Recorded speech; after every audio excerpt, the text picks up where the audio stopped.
कंवारी ननद। अंजलि की उम्र लगभग 30 साल हो चुकी थी।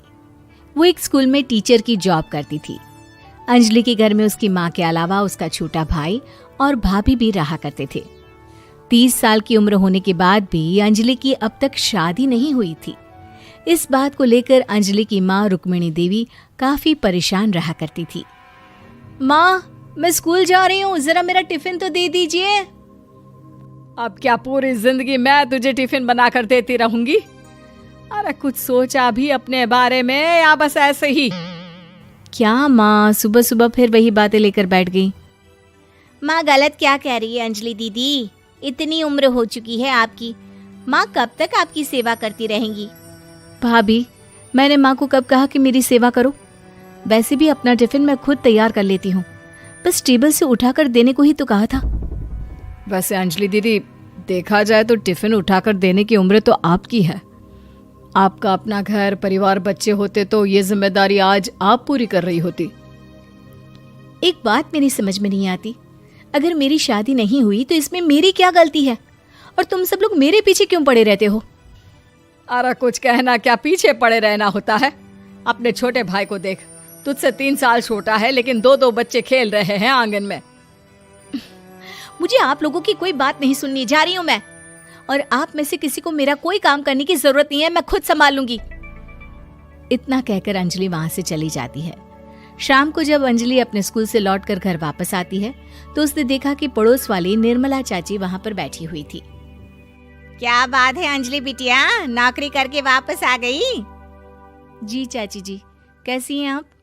मैं तो ठीक हूँ बेटा, तुम बताओ शादी के बारे में कुछ सोचा या नहीं?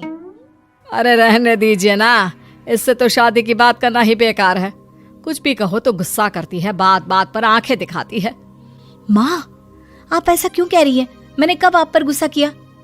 अरे अंजलि बेटा, तुम्हारी माँ ठीक ही तो कहती है। 30 की होने आई हो, अब तुम्हें भी शादी वादी कर लेनी चाहिए।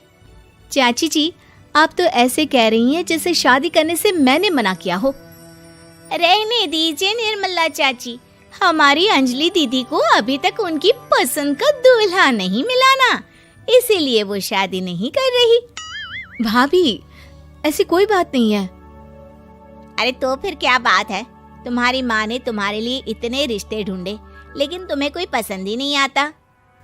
क्या है ना चाची जी, हमारी ननद रानी नौकरी जो करती है ऐसे ही थोड़ी ना किसी को पसंद कर लेंगी। अरे भाई, नौकरी का घमंड है तो बात अलग है, कोई और बात हो तो बताओ, कोई रास्ता निकाला जाए। नहीं नहीं चाची जी, कोई बात नहीं है, बस मुझे अभी तक अपनी पसंद का कोई मिला नहीं है। सुन लिया आपने, इस लड़की के तो पर निकल आए हैं और इतनी उम्र में अपनी पसंद का कोई मिलेगा भी नहीं इसे। माँ, आप मेरी शादी को लेकर हमेशा मुझे ताने क्यों मारती रहती हैं? अपनी माँ की बातें तो ताने लगती है। ताने हैं? बताओ, मैंने कुछ गलत कहा क्या? देखो, ये सब छोड़ो, मेरी दूर की बुआ का बेटा है, उसकी अभी शादी नहीं हुई है, उम्र होगी कोई 34-35 साल। आप कहें तो बात आगे बढ़ाऊं? अरे हाँ हाँ, क्यों नहीं, ये भी कोई पूछने की बात है। अरे जल्दी से लड़के को यहाँ बुला लो।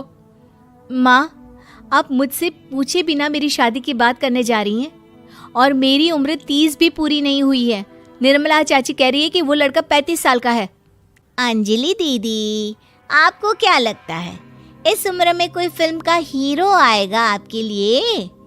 देखिए, अब पसंद और नापसंद की बात तो रहने दीजिए, पसंद करने की उम्र तो आपकी निकल चुकी। अब तो जो भी मिले उसी से शादी कर लीजिए, इसी में भलाई है। तेरी भाभी बिल्कुल ठीक कह रही है। अब जैसा रिश्ता मिले उसके लिए हाँ कर देना, ताकि हम भी गंगा नहाए।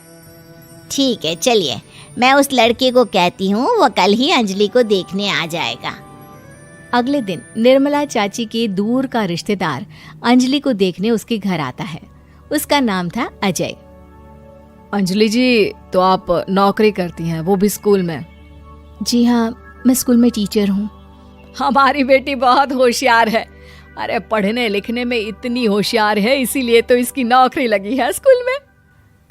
हाँ हाँ ठीक है आंटी जी, ज़रा मुझे भी तो बात करने दीजिए आपकी बेटी से। जी पूछिए ना, क्या पूछना चाहते हैं? अंजलि मैडम, ये तो बताइए कि आपने अभी तक शादी क्यों नहीं की? बस ऐसे ही, कहीं कोई रिश्ता पसंद नहीं आया इसलिए। लेकिन क्या मैं आपसे पूछ सकती हूँ कि आपने शादी क्यों नहीं की? अंजलि, क्या कर रही हो तुम? लड़कियों को इस तरह की बातें नहीं शोभा देती। रहने दीजिए आंटी जी, आपकी बेटी काफ़ी पढ़ी लिखी है, मैं उनके सवाल का जवाब दे ही देता हूँ। वो क्या है ना, मुझे भी अभी तक अपनी पसंद की कोई लड़की नहीं मिली। अच्छा, कोई बात नहीं। वैसे आपकी तनख्वाह कितनी है? कितना कमा लेती हैं महीने का? जी यही कोई 25,000 महीने। बस 25,000? इतने से क्या होता है? इतने से तो आजकल घर भी नहीं चलता। आपके कहने का क्या मतलब है? अरे मैं तो ये सोच कर आया था कि नौकरी वाली लड़की है, आराम से 40,000 कमाती होगी। माफ कीजिएगा, आपका और मेरा रिश्ता नहीं हो सकता। जी कोई बात नहीं, मुझे भी आपके साथ शादी करने में कोई इंटरेस्ट नहीं है। अंजलि, किस तरह की बात कर रही हो? घर आए रिश्ते को ठुकरा रही हो तुम। दीदी, अब इस उम्र में आपको इतनी अकड़ नहीं दिखानी चाहिए। अच्छा खासा रिश्ता हाथ से निकल गया, कहीं ऐसा ना हो कि जिंदगी भर कुंवारी ही रह जाओ आप। कुछ दिन और ऐसे ही निकल जाते हैं और अंजलि की शादी कभी नहीं होती। अंजलि के परिवार वाले बिंदास उसे ताने मारते रहते हैं, लेकिन अंजलि एक बड़ी नौकरी की तैयारी करती है और उसमें सिलेक्ट होने के बाद अंजलि को एक बहुत बड़ी नौकरी मिल जाती है। अब तो दीदी के नखरे और भी ज्यादा बढ़ जाएंगे भाई, अब तो इतनी बड़ी नौकरी जो लगी है, अब इनकी शादी होने से रही। माँ, मुझे नौकरी के लिए दूसरे शहर जाना पड़ेगा। आप जानती हैं ये बहुत बड़ी जॉब है और इसमें पैसे भी बहुत ज्यादा मिलेंगे। अच्छा, कितने पैसे मिलेंगे बेटा? माँ, मुझे हर महीने 90,000 सैलरी मिलेगी। क्या? अरे वाह वाह, ये तो बहुत अच्छी बात है। लेकिन फायदा क्या? कितने भी पैसे मिले, शादी तो हुई नहीं ना तुम्हारी। अंजलि नौकरी करने के लिए दूसरे शहर में चली जाती है और जब कुछ महीनों के बाद वो वापस घर आती है तो उसे अपने पति के साथ देखकर उसके घर वाले हैरान रह जाते हैं। अरे अंजलि, तूने शादी कर ली और हमें बताया तक नहीं। और दामाद जी करते क्या है? इतनी बड़ी कार है उनकी। माँ, मैं आपको सब कुछ बताना चाहती थी, लेकिन आप सबके ताने सुनकर बहुत दुखी हो गई थी और इसलिए मैंने अपनी पसंद से शादी कर ली।